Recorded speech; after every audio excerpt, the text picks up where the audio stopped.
Hi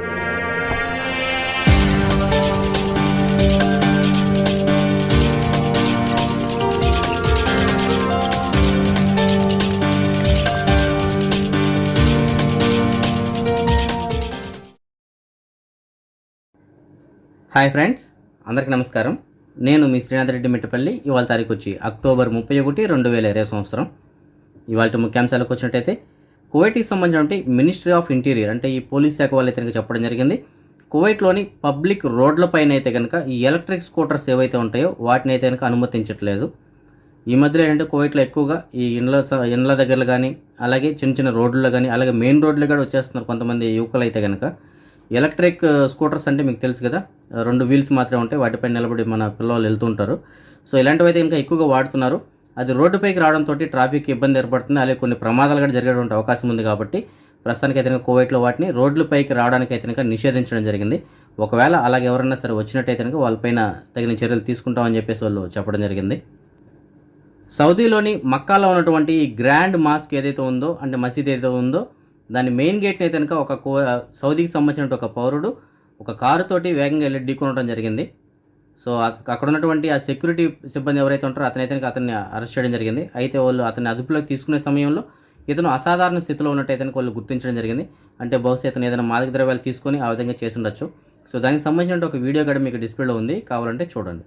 కువైట్లోని international ఎయిర్పోర్ట్లో బంగ్లాదేశ్కి సంబంధించిన ఒక 54 సంవత్సరాల వ్యక్తి అయితే గుండెపోటు రావడంతో ఒక్కసారిగా అతను అక్కడికక్కడే కుప్పకూలిపోవడం జరిగింది. అక్కడ ఉన్నటువంటి మెడికల్ సిబ్బంది వచ్చి చెక్ చేసేటప్పటికే అతను అప్పటికే చనిపోయినట్టు వాళ్ళు నిర్ధారించారు. తర్వాత అతని బాడీని అయితే ఈ ఫోరెన్సిక్ డిపార్ట్మెంట్కి అయితే వాళ్ళు తరలించడం జరిగింది. ఇవాళ ఉదయం కువైట్లో ఒక విషాద సంఘటన జరిగింది. మన తెలుగు రాష్ట్రాలకు సంబంధించిన ఒక వ్యక్తి అయితే కువైట్లోని ఫర్వానీ ఏరియాలో గుండెపోటు రావడంతో అతను చనిపోవడం జరిగింది. ఆయన అయితే ఈ రైల్వే కోడ్ అతని సొంత ప్లేస్ అయితే రైల్వే కోడ్ దగ్గరటువంటి బొజ్జనవారిపల్లి. అతని పేరైతే హనుమంతు రమణయ్య. ఓకేనా, హనుమంతు రమణయ్య. ఈయన ఇవాళ ఉదయం అయితే తెల్లవారుజాము 4 గంటలకు లేచి బాత్రూమ్కి వెళ్ళి రావడం జరిగింది. వెళ్ళి వచ్చిన తర్వాత అక్కడ పడుకున్నారు. పడుకున్న తర్వాత తెల్లవారితో 7-7:30కి మిగతా రూమ్ వాళ్ళు లేచి వీళ్ళు రెడీ అయిన తర్వాత అతన్ని చూసేటప్పటికి అతను చనిపోయి ఉన్నారు. సో ఈ మధ్యలో ఎప్పుడు వచ్చిందో హార్ట్ అటాక్ తెలియదు. సో ప్రస్తుతానికి అయితే అతను జరగాల్సిన కార్యక్రమాలన్నీ కువైట్లో అయితే అన్నీ రెడీ చేయడం జరిగింది. సో బహుశా రేపు అయితే అతని బాడీని ఇంటికి పంపించడానికి కూడా ఏర్పాట్లు చేస్తున్నారు. ఫ్రెండ్స్, మన సబ్స్క్రైబర్స్ అయితే చాలామంది కొన్ని డౌట్స్ అడుగుతున్నారు. అందులో కొంతమంది అడుగుతున్న డౌట్స్ ఏంటంటే ఇప్పుడు ఇంటికి వెళ్ళినట్టు వాళ్ళు 4 నెలల్లో రావాలా లేదంటే 6 నెలల్లో రావాల్సి ఉంటుందని చెప్పేసి అడుగుతున్నారు.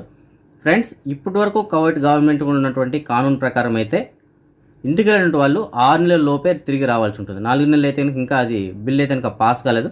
అంటే ఈ మధ్యలో అన్నారు ఒక 4 నెలల లోపే పెడితే బాగుంటుందని చెప్పేసి. అయితే దానికి సంబంధించిన బిల్ అయితే ఇంకా పాస్ కాలేదు ఫ్రెండ్స్. కాబట్టి 6 నెలల టైం ఉంటుంది. సో మీరు ఇంటికి వెళ్ళిన తర్వాత 6 నెలల లోపే మళ్ళీ తిరిగి కువైట్కి రావాల్సి ఉంటుంది. మీరు వచ్చే టైంకి మీ అకామా కూడా వ్యాలిడ్గా ఉండాలి. ఓకేనా. ఇంకొక విషయం ఏంటంటే ఈ లాక్డౌన్కి ముందు ఎవరైతే వెళ్ళింటారో వాళ్ళకి మాత్రం 1 year టైం ఉంది ఫ్రెండ్స్. ఓకేనా. అంటే జనవరి, ఫిబ్రవరి, డిసెంబర్ ఇలా వెళ్ళింటారు కదా లాక్డౌన్కి ముందు. సో వీళ్ళకైతే కనుక 1 year టైం, అంటే అప్పటి వెళ్ళినప్పటి నుంచి 1 year లోపు వాళ్ళు మళ్ళీ కువైట్కి తిరిగి రావాల్సి ఉంటుంది. వాళ్ళకి కూడా వాళ్ళు వచ్చే టైంకి కంపల్సరీ వాళ్ళ అకామా అనేటువంటిది వ్యాలిడ్గా ఉండాలి. ఓకేనా. సో లాక్డౌన్కి ముందు వెళ్ళినటువంటి వాళ్ళకైతే 1 year, ఇప్పుడు ఎవరైతే వెళ్తుంటారో వాళ్ళకైతే కనుక 6 months. ఓకేనా. ఫ్రెండ్స్, ఈ మధ్యలో నాకు ఒక కంప్లైంట్ అయితే రావడం జరిగింది. కొంతమంది వ్యక్తులు ఏంటంటే ఈ కద్దామాల్ని ఇంట్లో పనికి పెడతామని చెప్పేసి కువైట్ల దగ్గర అడ్వాన్స్ తీసుకోవడం, అలాగే ఈ కద్దామాల దగ్గర కూడా కొంత అడ్వాన్స్ అనేది తీసుకోవడం, దాని తర్వాత వాళ్ళని పనిలో పెట్టిన తర్వాత కువైట్ల దగ్గర మనీ అయితే కానీ తీసుకుంటున్నారు, కానీ వీళ్ళకైతే వీళ్ళు సమాధానం చెప్పట్లేదు. సో ఆ విధంగా అయితే చాలామందికి వీళ్ళు మోసం చేయడం జరిగింది.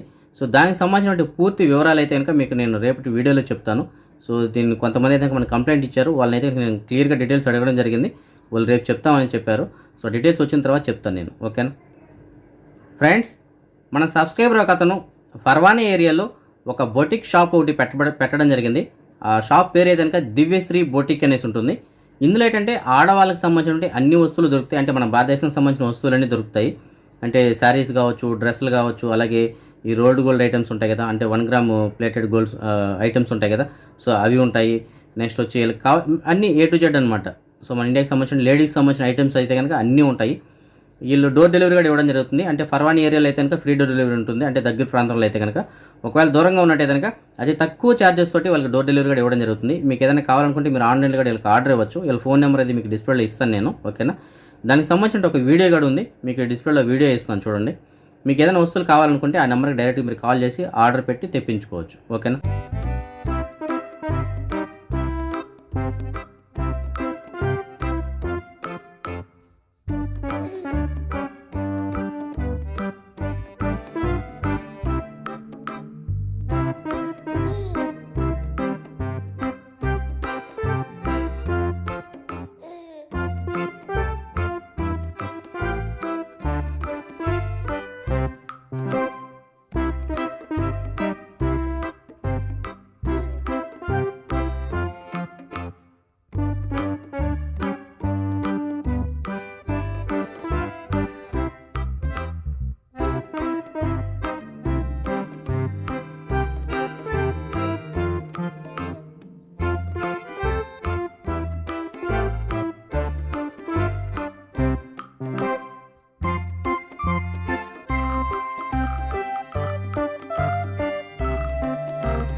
అదే మనం ఈ మనీ ఎక్స్చేంజ్ విషయానికి వచ్చినట్టయితే కనుక కువైట్ దినార్ వచ్చి మన భారతదేశం రూపీస్లో ఒక దినార్కి 240 రూపాయల 38 పైసలుగా ఉంది. అదే బంగారం విషయానికి వచ్చినట్టయితే కువైట్లోని మాలియాలో ఉన్నటువంటి సూకల్ వతియాలో ఉన్న ఎఫ్కే జ్యువెలర్స్ వాళ్ళు అందించినటువంటి సమాచారం మేరకు 1 గ్రాము బంగారం వచ్చి 22 క్యారెట్ల బంగారం అయితే కనుక 17 దినార్ల 900 పిల్స్గా ఉంది. అదే 24 క్యారెట్ల బంగారం అయితే కనుక 1 గ్రాము వచ్చి 18 దినార్ల 900 పిల్స్గా ఉంది. ఇప్పుడు మనం ఈ కరోనా వ్యాధికి సంబంధించినటువంటి అప్డేట్స్ చూద్దాం. ముందుగా కువైట్ విషయానికి వచ్చినట్టయితే కువైట్లో ఇవాళ కొత్తగా 589 కేసులు రావడంతో మొత్తం కేసుల సంఖ్య 1,25,926కి చేరుకుంది. ఇందులో 8,285 మంది ఈ వ్యాధికి ఇంకా ట్రీట్మెంట్ తీసుకుంటూ ఉండగా ఇవాళ ఒక 660 మంది ఈ వ్యాధి నుంచి కోలుకోవడంతో మొత్తం కోలుకున్న వారి సంఖ్య 1,16,862కి చేరుకుంది. అలాగే దేశవ్యాప్తంగా ఒక 6గురు ఇవాళ ఈ వ్యాధి కారణంగా చనిపోవడంతో మొత్తం చనిపోయిన వారి సంఖ్య 779కి చేరుకుంది కువైట్లో. అదే మనం ఖతార్ విషయానికి వచ్చినట్టయితే ఖతార్లో ఇప్పటివరకు 1,32,556 కేసులు నమోదు కాగా ఇందులో 2,741 మంది ఈ వ్యాధికి ఇంకా ట్రీట్మెంట్ తీసుకుంటున్నారు. అలాగే ఒక 232 మంది అయితే ఈ వ్యాధి కారణంగా ఇప్పటివరకు చనిపోవడం జరిగింది. ఓమన్లో ఇప్పటివరకు 1,14,434 కేసులు నమోదు కాగా ఇందులో 10,166 మంది ఈ వ్యాధికి ఇంకా ట్రీట్మెంట్ తీసుకుంటున్నారు. అలాగే ఒక 1,208 మంది అయితే ఈ వ్యాధి కారణంగా ఇప్పటివరకు చనిపోవడం జరిగింది. బహ్రెయిన్లో ఇప్పటివరకు 81,466 కేసులు నమోదు కాగా అందులో 2,781 మంది ఈ వ్యాధికి ఇంకా ట్రీట్మెంట్ తీసుకుంటున్నారు. అలాగే ఒక 320 మంది అయితే ఈ వ్యాధి కారణంగా ఇప్పటివరకు చనిపోవడం జరిగింది.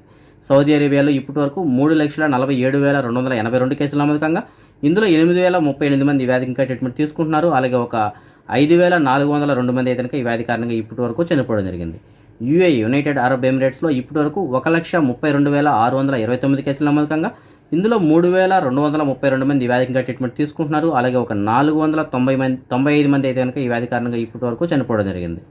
అదే మన భారతదేశం విషయానికి వచ్చినట్టయితే మన భారతదేశంలో ఇవాళ ఇప్పటివరకు అందినటువంటి సమాచారం మేరకు 43,084 కొత్త కేసులు రావడంతో మొత్తం కేసుల సంఖ్య 81,79,250కి చేరుకుంది.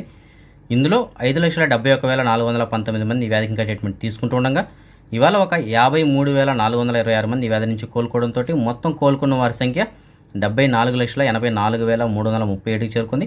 అలాగే దేశవ్యాప్తంగా ఒక 390 మంది ఈ వ్యాధి కారణంగా ఇవాళ చనిపోవడంతో మొత్తం చనిపోయిన వారి సంఖ్య 1,22,021 చేరుకుంది. మన భారతదేశంలో గడిచిన ఒక వారం రోజులుగా అయితే కనుక నమోదవుతున్నటువంటి కేసుల కన్నా రికవరీ కేసులు ఎక్కువగా ఉన్నాయి. అలాగే మరణాల సంఖ్య కూడా బాగా తగ్గిపోవడం జరిగింది. సో ఇది ఇంకా 0 అయిపోవాలని చెప్పేసి మనం కోరుకుందాం. అదే మన తెలుగు రాష్ట్రాల విషయానికి వచ్చినట్టయితే ఆంధ్రప్రదేశ్లో ఇవాళ కొత్తగా 2,783 కేసులు రావడంతో మొత్తం కేసుల సంఖ్య 8,23,348కి చేరుకుంది. ఇందులో 24,575 మంది ఈ వ్యాధికి ఇంకా ట్రీట్మెంట్ తీసుకుంటూ ఉండగా ఇవాళ ఒక 3,700 మంది ఈ వ్యాధి నుంచి కోలుకోవడంతో మొత్తం కోలుకున్న వారి సంఖ్య 7,92,083కి చేరుకుంది. అలాగే రాష్ట్ర వ్యాప్తంగా ఒక 14 మంది ఇవాళ వ్యాధి కారణంగా చనిపోవడంతో మొత్తం చనిపోయిన వారి సంఖ్య 6,690కి చేరుకుంది ఆంధ్రప్రదేశ్లో. అదే మనం ఆంధ్రప్రదేశ్లో జిల్లాల వారీగా ఇవాళ నమోదైనటువంటి కేసులు మనం చూసుకున్నట్టయితే తూర్పుగోదావరిలో 371 కొత్త కేసు నమోదు కాగా 1 చనిపోవడం జరిగింది. పశ్చిమ గోదావరిలో 469 కేసులు నమోదు కాగా 2 చనిపోవడం జరిగింది. చిత్తూరులో 351 కేసులు నమోదు కాగా 3 చనిపోవడం జరిగింది. అలాగే గుంటూరులో 324 కేసులు నమోదు కాగా 2 చనిపోవడం జరిగింది. అనంతపురంలో 170 కేసులు నమోదు కాగా 1 చనిపోవడం జరిగింది. నెల్లూరులో 86 కేసులు నమోదై, అలాగే కర్నూలులో 34 కేసులు నమోదై, ప్రకాశంలో అయితే 134 కేసులు నమోదై, అలాగే విశాఖపట్నంలో 113 కేసులు నమోదు కాగా 2 చనిపోవడం జరిగింది. కడప జిల్లాలో 169 కేసులు నమోదై, అలాగే శ్రీకాకుళంలో 67 కేసులు నమోదై, కృష్ణా జిల్లాలో 425 కేసులు నమోదు కాగా 3 చనిపోవడం జరిగింది. విజయనగరంలో 70 కేసులు చొప్పున నమోదవడం జరిగింది ఇవాళ మన ఆంధ్రప్రదేశ్ మొత్తం మీద. అదే మనం మన తెలంగాణ విషయానికి వచ్చినట్టయితే కనుక తెలంగాణలో ఇవాళ కొత్తగా 1,445 కేసులు రావడంతో మొత్తం కేసుల సంఖ్య 2,38,632కి చేరుకుంది. ఇందులో 18,409 మంది ఈ వ్యాధికి ఇంకా ట్రీట్మెంట్ తీసుకుంటుండగా ఇవాళ ఒక 1,486 మంది ఈ వ్యాధి నుంచి కోలుకోవడంతో మొత్తం కోలుకున్న వారి సంఖ్య 2,18,887కి చేరుకుంది. అలాగే రాష్ట్ర వ్యాప్తంగా ఒక 6గురు ఇవాళ ఈ వ్యాధి కారణంగా చనిపోవడంతో మొత్తం చనిపోయిన వారి సంఖ్య 1,336కి చేరుకుంది తెలంగాణలో. అదే మనం ప్రపంచవ్యాప్తంగా చూసుకున్నట్టయితే ప్రపంచవ్యాప్తంగా ఇప్పటి వరకు 4,61,77,000 కేసులు నమోదు కాగా ఇందులో 3,33,85,000 మంది అయితే ఈ వ్యాధి నుంచి ఇప్పటివరకు కోలుకోవడం జరిగింది. అలాగే ఒక 11,97,000 మంది అయితే ఈ వ్యాధి కారణంగా ఇప్పటివరకు చనిపోవడం జరిగింది. అదే మనం నిన్నటి విషయానికి వచ్చినట్టయితే ప్రపంచం మొత్తం మీద 5,73,600 కేసులు నమోదు కాగా అందులో అమెరికా అయితే కనుక మళ్ళీ కేసుల సంఖ్య అనేటువంటిది చాలా ఎక్కువగా నమోదవుతున్నాయి ఫ్రెండ్స్. అమెరికాలో మొన్నటి ఇప్పటివరకు ఎప్పుడైతే కనుక 1,00,000 దాటలేదు. సో నిన్నైతే కనుక అమెరికాలో 1,14,61 కేసులు నమోదై, బ్రెజిల్లో అయితే కనుక 23,000 కేసులు నమోదై, మన భారతదేశంలో అయితే కనుక 48,120 కేసులు నమోదవడం జరిగింది. ఫ్రెండ్స్ మన సబ్స్క్రైబర్స్ అయితే కనుక చాలామంది ఈ జాబ్ వేకెన్సీస్ గురించి వెయిట్ చేస్తున్నారు. కాబట్టి ఫ్రెండ్స్, మీకు తెలిసిన చోట ఎక్కడైనా జాబ్ వేకెన్సీ ఉందని తెలిసినట్టయితే కనుక నాకు నా మెసేజ్ పెట్టండి. అంటే నా వాట్సాప్ నెంబర్ ఉంది కదా కింద డిస్క్రిప్షన్లో, ఆ నెంబర్ కానీ మీరు మెసేజ్ పెట్టినట్టయితే అది మన సబ్స్క్రైబర్లు చాలామందికి ఉపయోగపడే అవకాశం ఉంది. సో ఇవాళ కూడా కొంతమంది మనకు మెసేజ్లు పెట్టారు. అందులో మనకైతే కనుక ఈ కువైట్ తెలుగు డ్రైవర్స్ అసోసియేషన్కి సంబంధించినటువంటి ఒక అడ్మిన్ ఎవరైతే ఉన్నారో బాషా గారు అయితే కనుక, షేక్ బాషా, ఆయన కనుక మనకు ఒక మెసేజ్ పెట్టడం జరిగింది. సో ఏం చెప్తున్న దాని ప్రకారం అయితే కనుక ఒక 30 మంది డ్రైవర్లు కావాలి అని చెప్పేసి చెప్తున్నారు. అంటే ఇది ఒక తౌసిల్కి సంబంధించినటువంటి కంపెనీ ఇది. ఈ కంపెనీలో పనిచేయడానికి అయితే కనుక ఒక 30 మంది డ్రైవర్లు కావాలంట. ఓకేనా? అయితే దీనికి జీతం అయితే కనుక ఎలా ఉంటుందంటే, ఓన్ వెహికల్ అంటే మీ సొంత వెహికల్ కనుక ఉన్నట్టయితే కనుక వాళ్ళకి 390 దినాలు అయితే కనుక జీతం ఉంటుందంట. అదే వెహికల్ వాళ్ళదే అయితే కనుక, అంటే కంపెనీ వాళ్ళే కనుక వెహికల్ ఇచ్చినట్టయితే, అంటే మీ వెహికల్ కాకుండా కంపెనీ వాళ్ళ వెహికల్ అయితే కనుక 240 దినాలు అయితే కనుక జీతం ఇవ్వడం జరుగుతుందంట. ఓకేనా? అంటే పెట్రోల్ వెహికల్ అంతా వాళ్ళదే, ఎవరిది? కంపెనీ వాళ్ళది. అలాంటి వాళ్ళకైతే కనుక 240 దినాలు, లేదు పెట్రోల్ వెహికల్ మొత్తం మీదైతే కనుక 390 దినాలు జీతంగా ఉంటుందంట. ఇది ప్రస్తుతానికి అయితే వీళ్ళు చెప్పింది. అలాగే నెలకైతే కనుక ఒక 2 చుట్టీలు కూడా ఉంటాయంట. ఓకేనా? సో ఇది ప్రస్తుతానికి వాళ్ళు మనకు చెప్పిన డీటెయిల్స్ అయితే. ఇంకా ఇవి కాకుండా ఇంకా మీకు పూర్తిగా డీటెయిల్స్ కావాలనుకుంటే మీకు డిస్ప్లేలో ఒక నెంబర్ ఉంది కదా, ఆ నెంబర్కి ఓన్లీ మెసేజ్లు మాత్రమే పెట్టండి ఫ్రెండ్స్. ఓకేనా? కాల్స్ చేస్తే మాత్రం అతను లిఫ్ట్ చేయరు. ఎందుకంటే అతను కూడా సేమ్ మనలాగానే ఒక సోషల్ సర్వీస్ చేస్తుంటారు అతను. సో చాలామంది కాల్స్ చేస్తుంటారు కాబట్టి అతను రిప్లై ఇవ్వలేకపోవచ్చు.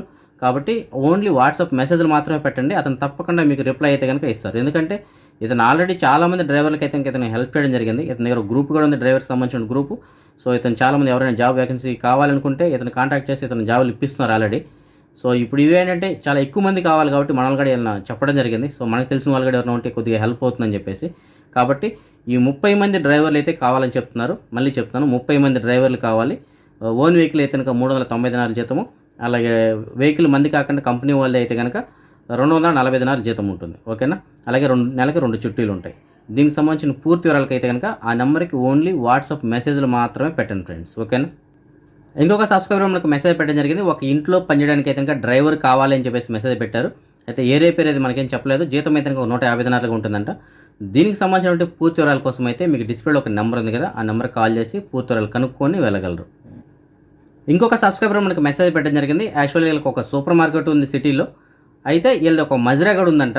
సో మజ్రాలో పనిచేయడానికి ఒక 4 కానీ 5 వ్యక్తులు కానీ కావాలని చెప్పేసి చెప్తున్నారు పనిచేయడానికి అక్కడ మజ్రాలో. అయితే దీనికి సంబంధించిన జీతం అవి అయితే కనుక మీరు ఫోన్ చేసి కాంటాక్ట్ చేయమని చెప్పారు.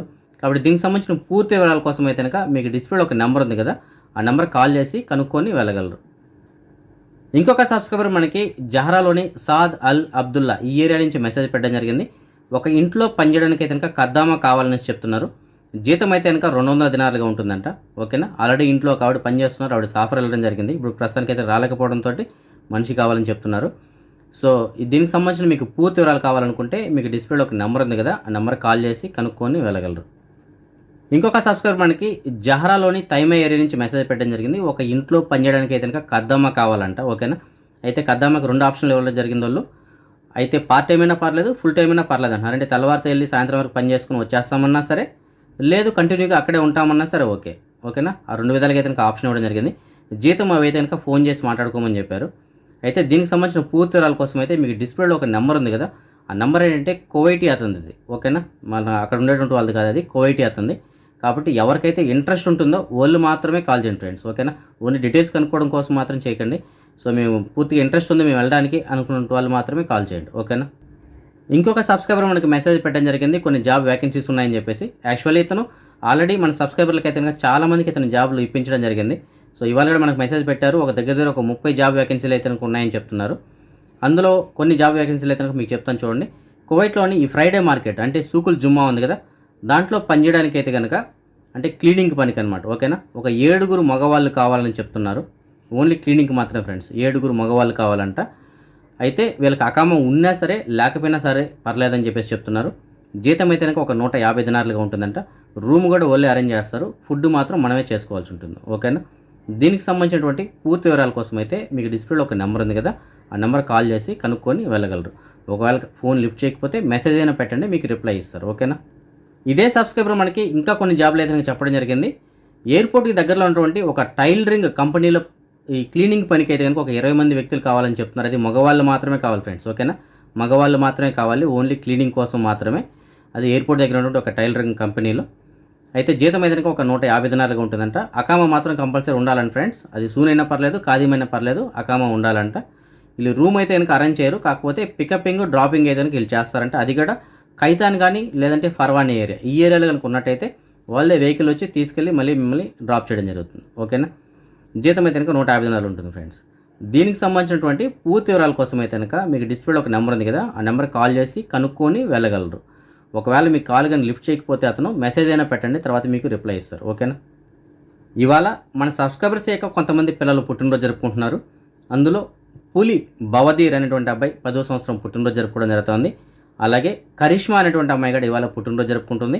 అలాగే రాపాక మను అనేటువంటి అబ్బాయి అయితే కనుక 14వ సంవత్సరం పుట్టినరోజు జరుపుకుంటున్నాడు. సో వీళ్ళందరికీ నా తరపున, అలాగే మన ఛానల్ సబ్స్క్రైబర్స్ అందరి తరపున పుట్టినరోజు శుభాకాంక్షలు. వీళ్ళు కాకుండా ఇంకా ఎవరైనా సరే మన సబ్స్క్రైబర్స్ యొక్క పిల్లలు పుట్టినరోజు జరుపుకుంటుంటే వాళ్ళందరికీ కూడా నా తరపున పుట్టినరోజు శుభాకాంక్షలు. ఓకే ఫ్రెండ్స్, ఇది ఇప్పటివరకు ఉన్న అప్డేట్స్ అయితే కనుక ఫ్రెండ్స్ మీరు కనుక ఇంతవరకు నా ఛానల్ని సబ్స్క్రైబ్ చేసుకోకుండా ఉంటే సబ్స్క్రైబ్ చేసుకోండి. అలాగే మన తెలుగు ఫ్రెండ్స్ ఎవరైనా తెలియని వాళ్ళు ఉంటే వాళ్ళకి నా వీడియోని ఫార్వర్డ్ చేసి నా ఛానల్ని సబ్స్క్రైబ్ చేసుకోమని చెప్పండి ఫ్రెండ్స్. ఓకేనా. రేపు రాత్రి 9 గంటలకు వచ్చే వీడియోలో మరిన్ని అప్డేట్స్తో కలుసుకుందాం. అంతవరకు సెలవు. జై హింద్.